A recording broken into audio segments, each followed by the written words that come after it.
So today I'll break down Gong AI versus Clari and help you figure out which revenue tool is truly best for Tier 1 companies. But before the comparison, there's something sales teams never talk about. If your pipeline feels unpredictable, there's one thing that fixes everything smoothly: the right revenue intelligence system. Before I tell you which one wins, look at what the right tool does. You get AI call insights, deal risk alerts, accurate forecasting, automatic activity tracking. Suddenly, your pipeline stops acting like a guessing game and starts behaving like a predictable machine. Gong AI, elite conversation intelligence. It analyzes calls, objections, tones, and turns every rep into a sharper seller. Clari, on the other hand, forecasting and pipeline accuracy. It scans every email and meeting to predict revenue with serious precision.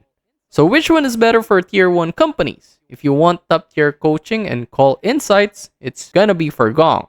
If you want enterprise grade forecasting accuracy, it's gonna be for Clari.